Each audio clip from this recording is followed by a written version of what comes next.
Hello listeners, welcome to this course Basics of Automobiles. So today is our first lecture, so we will discuss some introduction to automobiles. In this lecture we will discuss the various type of automobiles, various types of vehicles and engine that we are using. So let's proceed to the next slide. So the prerequisite that is required to study the subject is some basic knowledge of science that you have already studied in your 10 plus 2 syllabus. Also some basic elementary knowledge of physics that I think you already know. So it will not be difficult for you to understand this subject. The main objective of this lecture is to understand the general classification of vehicles, to understand the detailed classification of automobiles that we are using in our day-to-day life, also commercial purpose, and to understand the detailed analysis of types of engine that we are using in our automobiles vehicles. Now coming to the next slide. So now coming to the introduction, what is automobile? So automobile is a vehicle driven by an internal combustion engine or IC engine, and it is used for transportation of passengers and goods on the ground. Automobiles can also be defined as a vehicle which can move by itself. For example, car, jeep, bus, etc. These all are example of automobiles. Basically, all the types of vehicles work on the principle of internal combustion process, or sometimes the engines are called as internal combustion engines or ICE engine. Different type of fuels are burnt inside the cylinder at a very high temperature to get this transmission motion in the vehicles. Most of the automobiles are internal combustion engines vehicles only or IC engine vehicles. In continuation with the previous slide, so in 1980s, the combustion engine came into picture. So the vehicle started with the combustion engine. In 1980s, the rubber tires are also added to the automobiles. In 1900, the mass production of automobiles begins by the various manufacturers. In 1910s, you can see the rear view mirror has been installed in the vehicles and also static electric starter begins. In 1920, gas gauge also installed in the vehicles. Power steering also came into picture. In 1930s, the radio has been installed. In 1914, air conditions has been installed in the vehicle. In 1915, cruise control, record players. In 1950, cup holders and various accessories has been added to the vehicles. In 1960, the seat belt has been introduced in the vehicle for the safety of the driver. In 1970, we have introduced the cassette player for multimedia. And in 1980s, we have introduced the anti-lock braking system, also known as ABS, and CD player in the automobiles. In 1990s, the first electric car came into picture for mass production. Also in 2000, GPS has been installed in vehicles. Now coming to the general principle of working principle of engine. So here you can see this is the diagram of piston cylinder arrangement. This is the piston, this is of circular shape, and this is a cylinder. So this is the piston cylinder arrangement, which is this piston is connected to the load, and this is used to convert the reciprocating, that is the linear motion or this reciprocating motion, into rotary motion. This rotary motion then transmitted with the help of gear to the wheel so that wheel can move or our vehicle can move. So what is this basic principle around this piston cylinder arrangement is, you can see here the combustion will take place in this chamber. So upon the combustion, this will push the piston, and this is known as expansion process. So the larger the expansion process, the more power is applied to the vehicle. Similarly, when this piston will move toward the cylinder, then the more will be the compression ratio. So now coming to the general classification of vehicle. So generally, if we're talking about the vehicles, then how can we classify the vehicles?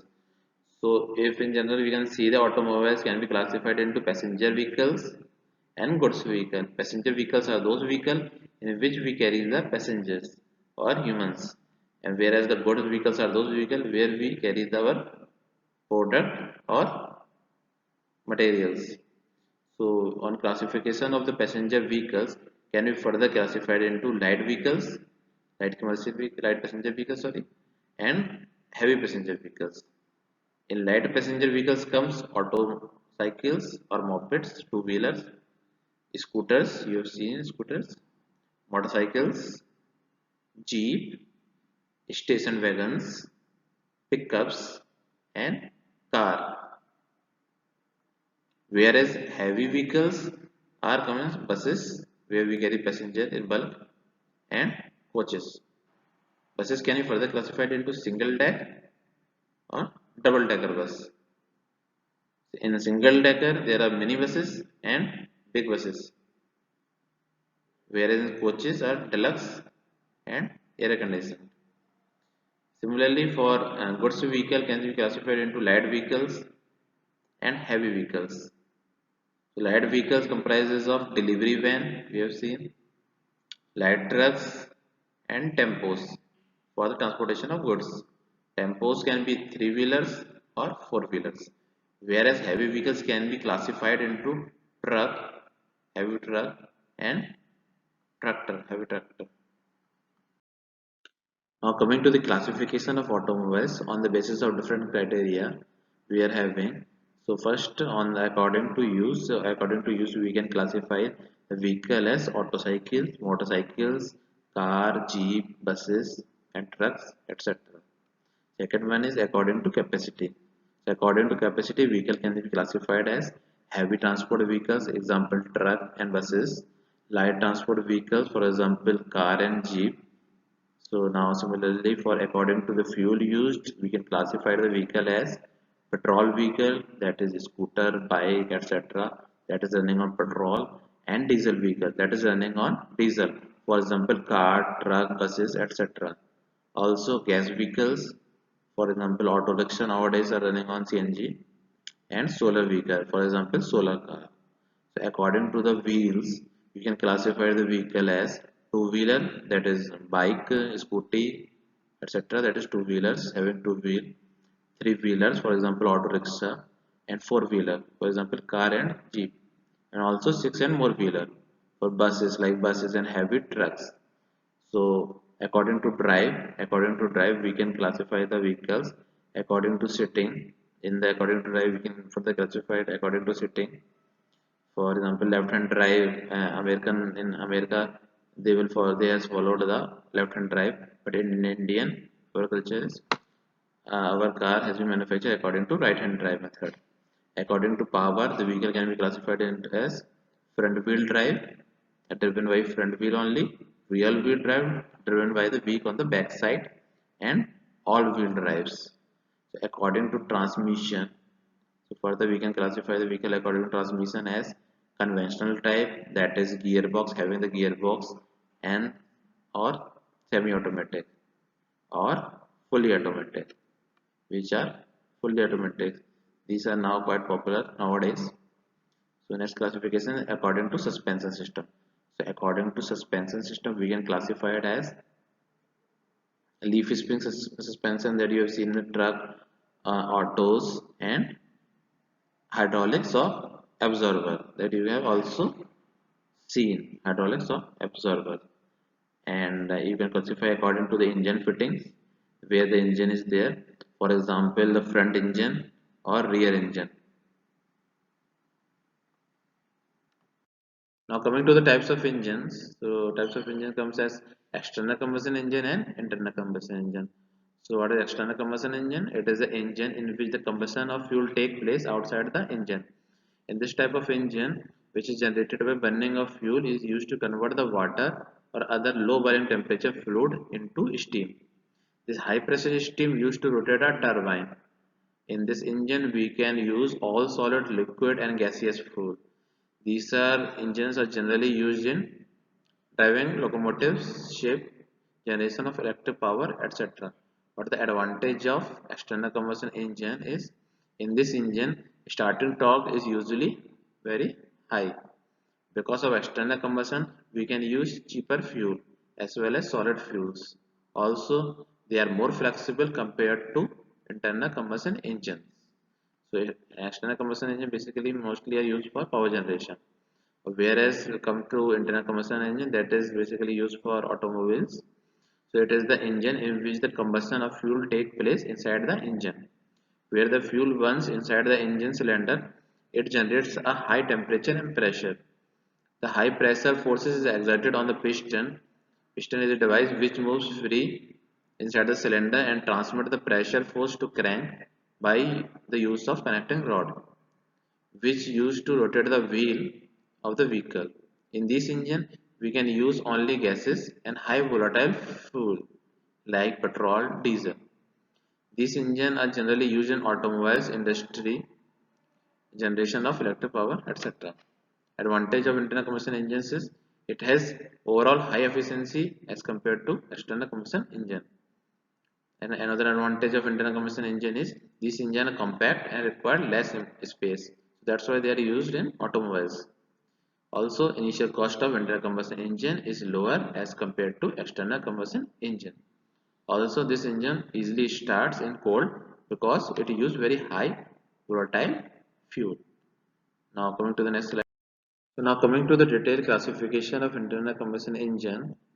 So we can classify IC engine on the basis of different criteria. For example, the first one is application. So on the basis of application, we can define as IC engine as automotive, for example, car, truck, buses of highway, etc. Locomotives, or we can say high aircraft, light aircraft, marine that is used on water, ships for power generation, for example, domestic, portable that is, and fixed for peak powers. Agricultural also, for example, tractor pump sets. For earth moving, we are using dumpers, tippers, mining equipments. For home uses, for example, lawn mower, snowballs, etc. And the second one is this one is basic engine design. So for basic engine design, if we talk about basic engine design, so on this basis we can classify as reciprocating, that is single cylinder, reciprocating maybe multi-cylinder. In multi-cylinder can also be further classified as inline cylinder, V cylinder, radial cylinder, opposed cylinder, etc. Similarly, rotary cylinder in which rotary motion is there can also be classified as single rotor, having single rotor and multiple rotor. Similarly, third classification is our on the basis of operating cycle. So on the basis of operating cycle, it can be classified as auto cycle for conventional SI engine, diesel cycle for idle diesel engine, dual cycle having the both of some cycle also there like Atkinson cycle, Miller cycles, etc. So our this fourth classification is on the basis of working cycles or strokes we can say. So basically classified as four stroke engine, four stroke cycles or two stroke cycles. Four stroke, supercharged, turbocharged, etc. In two strokes also can classified into crankcase like scavenging, uniform flow, etc. Similarly, coming to the next classification is according to valve and port design. So according to valve and port design. So this can be classified as rotary valve, types of valve, reed valves, rotary valves. You will study this in detail in further classes. Poppet valves, etc. According to valve location also like T shape, head, L head, F head, I head, etc. So coming to the next point, that is our fuel. So on the basis of fuel, it can be classified as conventional fuels that we are using crude oil, petrol, diesel, and other resources also like coal, wood, etc. So nowadays, alternate fuel like CNG, LPG, vegetable oils, producer oils, biogas. These all are example of like hydrogen gas blending we are using. That all are example of different kind of fuel that we are using in IC engine. So our next classification is mixture preparation. So according to mixture preparation, it can be like carburation and fuel injection. So two type of mixture preparation is there. A fuel injection, diesel, gasoline, etc. And next classification is ignition. So types of ignition, for example, SI, we have discussed SI, CI. So SI is spark ignition and CI is compressing ignition. So in SI also battery type, magneto type, these types of are there. And our next one is charge stratification, like homogeneous charge, also known as premise charge, and stratified charged with carburation and with fuel injection. Next one is our combustion chamber design. So combustion chamber design can be of like open chamber, disc type, wedge, hemispherical, ball and piston, etc. like these. And it may be divided in chamber like soil chamber, pre-chamber, like these. And next one is method of load control. So like throttling to keep mixture strength constant, for we are using throttling, and also fuel control to vary the mixture strength according to the load that is used in CI engine. Also combination we can using fuel injected SA engine, that is. So next classification is cooling. Cooling is required in the engine because lots of heat has been produced in the engine, so cooling is very much required. Cooling can be classified as direct cooling or indirect cooling. Indirect cooling can be classified as we can say that like liquid cooling. Indirectly means through some medium we are transferring the heat. We are cooling through some medium. So for example, liquid or some fluid is exchanging heat is in circulation. So they carry the heat and they will export to some other external mediums, and again they will carry some heat from the engine. So in this way they will cool the engine. So coming to the next slide. So these are the few references if you want to study the automobiles. So here are a few references. In these references, this IC Engine Fundamental by V. Ganesan is a quite popular book, and also this IC Engine by ML Mathur.